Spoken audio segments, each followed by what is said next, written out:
ফুৰি আহিলোঁ, এক্সাৰচাইজ কৰিলোঁ, এতিয়া প্ৰাণায়াম কৰিম।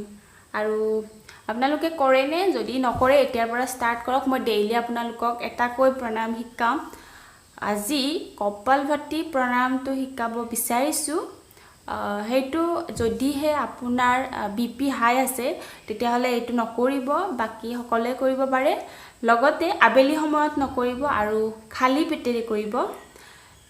আৰু এইটো এনেকৈ কৰিব, উশাহটো লওঁতে আপুনি বেছি গুৰুত্ব নিদিব, উশাহটো এৰোতে কেনেকৈ এৰে সেইটো গুৰুত্ব দিব, যাতে পেটটো ভিতৰলৈ সোমাই যায়। আৰু বহুত জোৰে মুখৰ এইটো ভাজত নিনিব, এনেই নৰ্মেলি এইটো ভাজত নিনিব, এনেই নৰ্মেলি মই দেখুৱাই আছোঁ কেনেকৈ কোনটো আসনত বহিব লাগে। আৰু এইটো কৰিলে আপোনাৰ যিটো ভিতৰৰ বায়ু সেইটো মূৰেৰে ওলাই যায় বোলে, নাকেৰে ওলায়। আৰু আমাৰ বায়ুমণ্ডলৰ লগত থকা আধ্যাত্মিক শক্তিৰ লগত বিলীন হৈ যায়। ইয়াৰ অৰ্থ এইটোৱে। আৰু যিটো আপোনাৰ নকাৰাত্মক শক্তি সেইটো নোহোৱা হৈ যায় ভিতৰৰ পৰা। প্লাছ যদি আপুনি এইটো কৰি থাকোঁতে অলপ ভাগৰ যেন অনুভৱ কৰে, মূৰটো ঘূৰোৱা যেন কৰে, তেতিয়াহ'লে অলপ সময় ৰখি দিব আপুনি। আৰু এইটোৱে আপোনাৰ মনৰ লগতে শৰীৰটো শুদ্ধ কৰে এই প্ৰণায়ামে। গতিকে আহক বেছি কথা পাতি সময় নষ্ট নকৰোঁ, কেনেকৈ কৰিব লাগে মই দেখুৱাম। এইটো ৰাজহাড় পোন কৰি ল'ব। মনত ৰাখিব, পেটটো যেতিয়া মই উশাহটো এৰি দিম তেতিয়া পেটটো মোৰ ভিতৰলৈ সোমাই যাব। যিমান জল্দি পাৰে সিমান জল্দি কৰিব। 5ৰ পৰা 7 মিনিট কৰক প্ৰথম আৰম্ভণি, তাৰ পৰা সময়টো লাহে লাহে বঢ়াই যাব।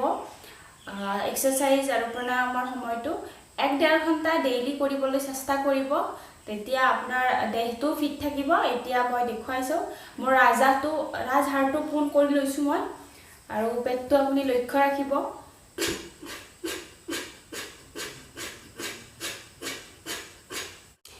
এইটো প্ৰণায়াম মই 7 মিনিট কৰিলোঁ, বাকীকেইটা কৰিম।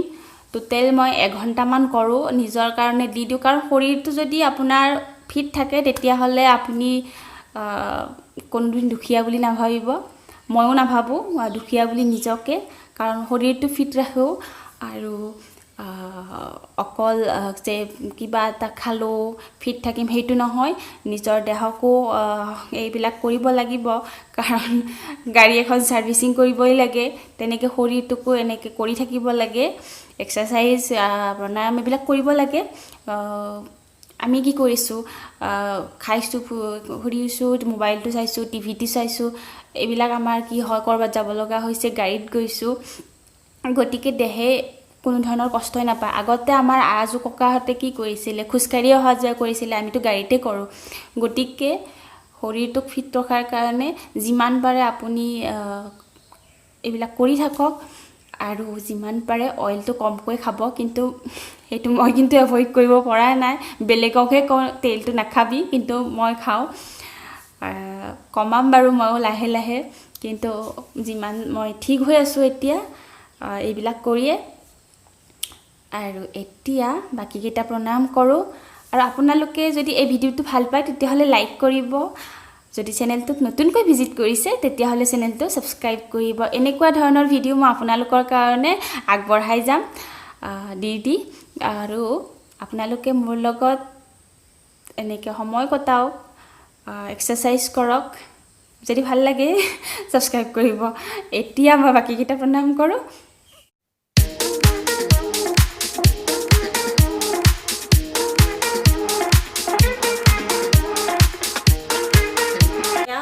মুলতানী মাটি মই ষ্ট'ৰ কৰি ৰাখিছিলোঁ। এতিয়া ইয়াতে প্লেটখনত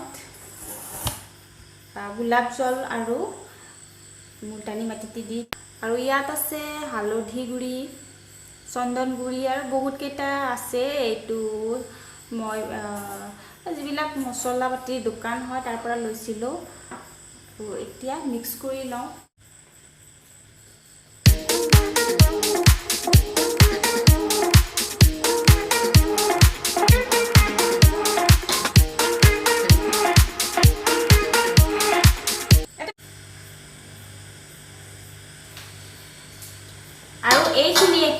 15 মিনিটৰ কাৰণে শুকাব দিম শুকালে মই ধুই দি আপোনালোকক দেখুৱাম কাৰণ এইটো হৈছে প্ৰকৃতিৰ ডাইৰেক্ট বস্তু ইয়াত কোনো ধৰণৰ কেমিকেল নাই ফেচিয়েল বিলাকত যিমানটো কেমিকেলৰ বস্তু থাকে কিন্তু এইটো একেবাৰে প্ৰাকৃতিক বস্তু হয় হালমনিয়া আদিও ঠিক হয় লগতে যদি ওখৰা মুখৰা স্কিন থাকে সেইবিলাকো ঠিক কৰে অইলি স্কিনটো নৰ্মেললৈ লৈ যায় বুলি কয় আৰু মই এইটো ইউজ কৰি আছো বহু বছৰৰ পৰা মই ইউজ কৰো ভালেই পাইছো আপোনালোকেও যদি ইউজ কৰি পোৱা নাই ইউজ কৰি চাব পাৰে বহুত ভাল হয় আৰু 15 মিনিট মানৰ পিছত মই আপোনালোকক দেখুৱাই আছো আৰু এয়া আলু আৰু ৰঙালাও টুকুৰা টুকুৰকৈ কাটি ল'ব লাগে স্কুয়াৰকৈ কিউব আৰু এয়া আলু আৰু লাও কিউব আকৃতিত কাটিব লাগে লগতে পিয়াজ আদা নহৰু পেষ্ট আছে তাৰ পিছত ভাতটো বনাবলে ভাতটো বহাই দিলো আৰু দাইলটো আছে দাইলটো হৈ গ'ল আলু ভাজিটো আছে এতিয়া শুকাই আহিছে মই মুখখন ধুই দিম আৰু আপোনালোকক ৰিজাল্ট দেখুৱাও কেনে হয় ধুই আহিলো আৰু যদি আপুনি লগোৱা নাই এতিয়ালৈকে লগাব কাৰণ হালমনিয়াৰ দাগবিলাকো গুচি যায় বহুত ভাল যেটো বজাৰত পোৱা ফেচিয়েল আছে ময়ো এইটো কৰো কিন্তু তাতকৈ এইটো বেছি ভাল আপুনি ট্ৰাই কৰক আৰু লগতে যদি আপোনাৰ অলপ গ্লো আনিব বিচাৰে তেতিয়া হলে হালধি দিব বেসন মিক্স কৰি দিব মোৰ এটা পেক আছে বটল তাত কিনা আছে তাত সকলোখিনি দিয়াই থাকে বেসন আছে প্লাস চাউলৰ গুড়ি তেনেকৈ আছে বজাৰত পাব আপুনি বিচাৰিলে প্ৰাকৃতিক উৎপাদনৰ কিবা তেনেকুৱা নাম পাহৰিলো তাত পাই যাব আৰু এতিয়া লাও মাছ বনাও আৰু বলক তেতিয়া হলে মোৰ লগতে পাকঘৰলে আৰু এইফালৰ বেলকনিৰ দৰজাখন মই দিয়া নাই দি লওঁ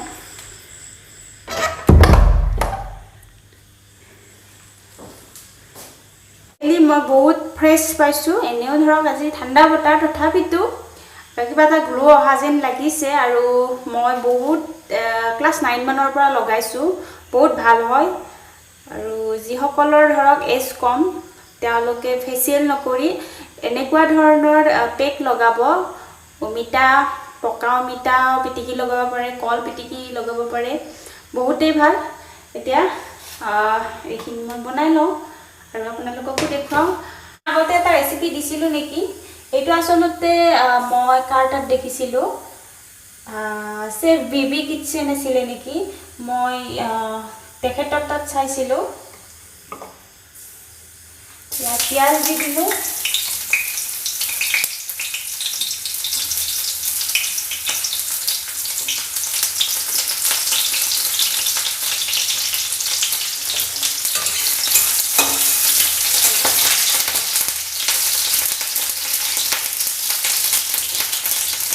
হালধি লগতে দি দিম ইয়াৰ লগতে আদা নহৰু পেষ্ট দি দিম লগতে জিৰা গুড়ি ধনিয়া গুড়ি আৰু এইখিনি সিজি আহিলে পানী দি ইয়াতে উতলিব দিম আৰু এইখিনি উতলিলে মাছখিনি পেলাই দিম মাছ 3 পিছৰ 2 পিছ আমাৰ কাৰণে আৰু ডগিৰ কাৰণে 1 পিছ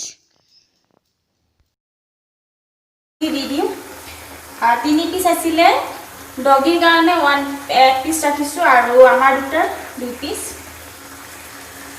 আৰু মাছৰ কাৰবাৰ হে কাইলৈ চাগে আপু লৈ আহে গম নাপাওঁ কিন্তু খাই আমনিয়ে লাগিছে আৰু এতিয়া এইখন হলে ভাতকেইটা খাই বাকি আৰু যিখিনি কাম থাকে সেইখিনি কৰি থাকিম